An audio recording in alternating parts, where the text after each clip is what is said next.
Good afternoon, this is Suman. এবার আমি একটু বোট চালানোর অভিজ্ঞতা রয়েছে, তাও আমার পূর্ব অভিজ্ঞতা থেকে কিছুটা অভিজ্ঞতা সঞ্চয় করে আবার নতুনভাবে আবার বোট ড্রাইভ করছি। যাই হোক, সেটা কথা নয়।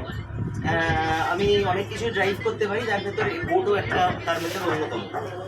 তা যাই হোক, এবার আমি যে সুন্দরবনে এসেছি, এই সুন্দরবনের ভেতরে যেটা বলা হয়নি সেটা হচ্ছে এই সুন্দরবন অঞ্চল টোটাল হচ্ছে 24,000 বর্গ কিলোমিটার নিয়ে। 24,000 বর্গ কিলোমিটারের ভেতরে আমাদের পশ্চিমবঙ্গের ভেতর যেটা রয়েছে সেটা হচ্ছে 900 বর্গ কিলোমিটার, 900 বর্গ কিলোমিটার। 900 বর্গ কিলোমিটারের ভেতরে আবার রেস্ট্রিক্টেড এরিয়া কিছু রয়েছে, সেটা হচ্ছে ধরুন 500 বর্গ কিলোমিটারের মতো রেস্ট্রিক্টেড এরিয়া, আর বাদ বাকি 400 বর্গ কিলোমিটার আমাদের মানুষ বসবাস করে। রিমেনিং যেটা রইল, মানে 500 থেকে যদি 500 বাদ দেন 400 বর্গ কিলোমিটার, সেটা হচ্ছে আমাদের রেস্ট্রিক্টেড এরিয়ার ভেতর পড়ে। সেই রেস্ট্রিক্টেড এরিয়ার ভেতরে আমরা কিন্তু কেউই যেতে পারি না, শুধুমাত্র ফরেস্ট ডিপার্টমেন্টের কিছু লোক যেতে পারে, তাও কিছু অংশের ভেতর।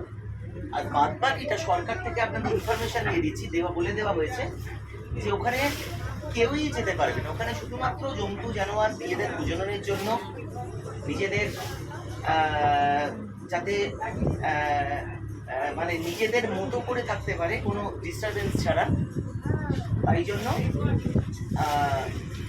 ওই অঞ্চলটা রেস্ট্রিক্টেড করে দেওয়া হয়েছে। আর আমরা এখন যেখানে এসেছিলাম ওই রেস্ট্রিক্টেড এরিয়ার একটুখানি পোর্শন ছুঁয়ে গিয়ে আমরা বেরিয়ে গেলাম।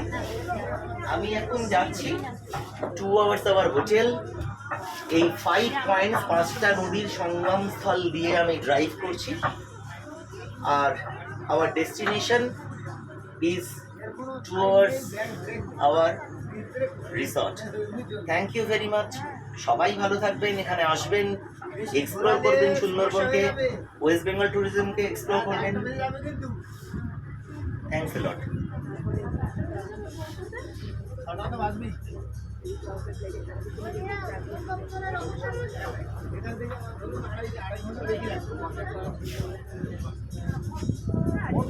টাইম মিলে গেছে, এইটা ঘোরাচ্ছেন না, এটা অনেক দূরে চলে যাবে। চলো।